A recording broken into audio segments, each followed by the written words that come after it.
Hola, mi nombre es Valentina Jaén y hoy vamos a entrevistar a Luis Benavides, abogado y profesor de la UCAP. Él tiene una maestría en gerencia pública y en el IESEA y trabaja en la ONG Caracas de mi Convive. Él hoy nos va a hablar sobre las elecciones de Barinas que pasaron este 9 de enero. Bueno, Luis, coméntanos por cuál es la diferencia entre las elecciones que ocurrieron el 9 de enero con las elecciones del 21 de diciembre. Porque en estas que se realizaron en Barinas sí fueron más personas a votar y en las del 21 de noviembre no. Las elecciones del 21 de noviembre parten de la base de que no toda la oposición estaba dispuesta a ir a votar. Hay parte del liderazgo opositor que cree y sigue creyendo que el escenario político actual es autoritario y en consecuencia no se pueden acudir a unas elecciones que no tengan pues mínimos estándares de integridad electoral. Entonces, evidentemente, eso también influye en la cantidad de votantes, pues muchos votantes no se sienten inspirados para ir a votar porque creen que los resultados de las elecciones no van a ser respetadas por el partido de gobierno y por el Consejo Nacional Electoral.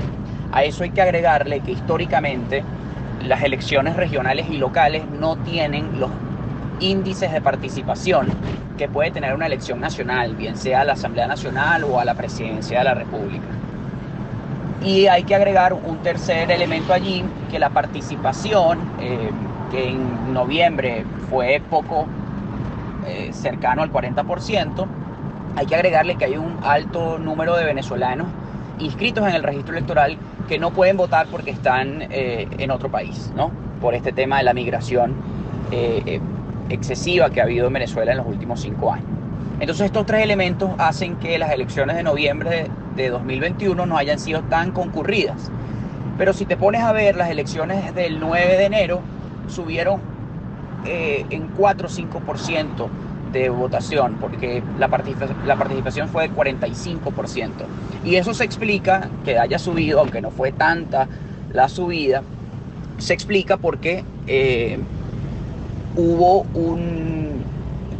una decisión controvertida, polémica, que básicamente declaró a Freddy Superlano como inhabilitado para ejercer cargos públicos cuando él ya había ganado las elecciones. Y evidentemente eso genera una molestia generalizada en los barineses, que se sintieron muchos de ellos responsables en enero de ir a votar para ratificar la victoria de Superlano en noviembre pasado. Entonces, bueno, esos son algunos de los elementos que yo identifico por los cuales se incrementó porcentualmente en 4 o 5% la votación en enero. ¿Por qué crees que el gobierno de Nicolás Maduro accedió a hacer estas elecciones otra vez en Barinas, luego de que ya había ganado la oposición anteriormente? No creo que el gobierno de Maduro haya accedido. Recuerda que en noviembre Freddy Superlano ganó por menos de 130 votos al candidato del oficialismo, que es Argenis Chávez, hermano del expresidente Hugo Chávez. Y en una decisión muy controversial del Tribunal Supremo de Justicia declaró que Freddy Superlano estaba inhabilitado para ejercer cargos públicos cuando anteriormente el Consejo Nacional Electoral le había permitido la inscripción como candidato. Esa decisión, evidentemente, es una decisión que no toma autónomamente el Tribunal Supremo de Justicia, sino que la toma directamente el gobierno de Nicolás Maduro. Porque Barinas políticamente es un símbolo para la revolución bolivariana y un símbolo para el chavismo, porque allí nació Hugo Chávez y porque su familia ha gobernado durante los últimos 20 años. Su padre, Hugo de los Reyes Chávez, fue gobernador en 2 periodos. Luego Adán Chávez lo sucedió como gobernador del estado en 2 periodos. Y luego Argenis Chávez ya tenía un periodo como gobernador. Es decir, durante más de 20 años la familia Chávez gobernó Barinas. Y Maduro no podía permitir que la cuna de la revolución, la cuna del chavismo, cayera en manos de quizás una persona no solamente opositora, sino de pronto militante del partido que milita Juan Guaidó. Es decir, si nosotros vemos dentro del espectro político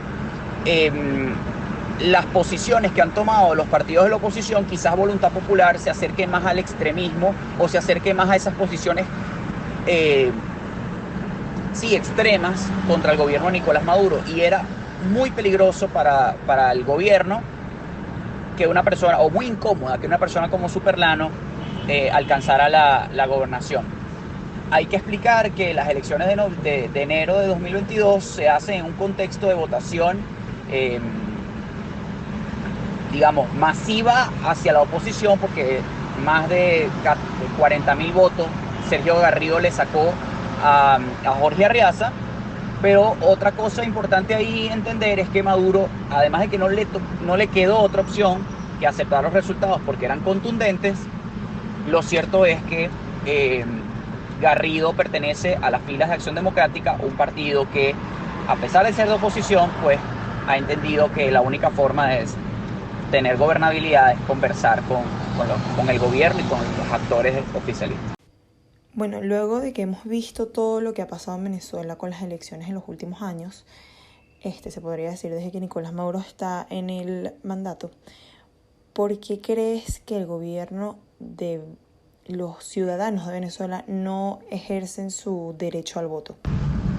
Venezuela es un país que tradicionalmente tiene niveles de participación altos, y eso no es común en la región. Si nosotros analizamos otros países de Latinoamérica, nos vamos a dar cuenta que los niveles de participación, incluso en elecciones nacionales, no son tan altos, a menos que haya voto obligatorio.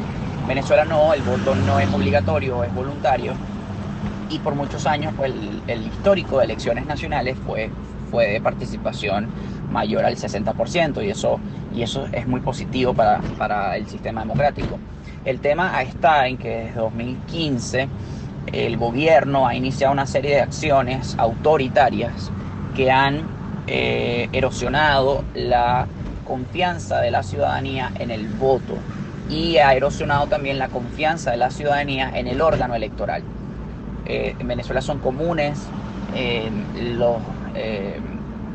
las denuncias de fraude electoral. En Venezuela se ha muchas veces criticado las acciones que ha tomado la Sala Electoral del Tribunal Supremo de Justicia. En Venezuela hemos sido testigos de la anulación de la proclamación de diputados en Amazonas, que al sol de hoy no se ha resuelto, la convocatoria de una Asamblea Nacional Constituyente sin ningún tipo de garantía de integridad electoral, o la convocatoria de unas elecciones presidenciales en 2018 que no tenían, que carecen de todo tipo de legitimidad. Entonces, evidentemente, eso golpea la confianza de los ciudadanos en el voto, y adicionalmente tenemos que entender que la oposición, con todo este escenario, ha llamado a no participar en las elecciones, ¿no? Y eso ha sido, evidentemente, eso ha hecho que las elecciones pierdan un caudal electoral importante. Afortunadamente, este año, un sector mayoritario de la oposición llamó a participar porque ha entendido que incluso en contextos autoritarios hay que participar electoralmente como una forma de organización y de movilización de la ciudadanía para generar cambios. A eso también tienes que agregarle el tema de los más de 6 millones de venezolanos que se encuentran fuera del país y que no pueden participar en elecciones regionales y locales. Muchos de ellos incluso no han hecho los cambios dentro del registro electoral, y el registro electoral en consecuencia no se encuentra actualizado con esta cantidad de venezolanos y venezolanas que se encuentran fuera del país por múltiples razones, muchos de ellos con una migración forzada.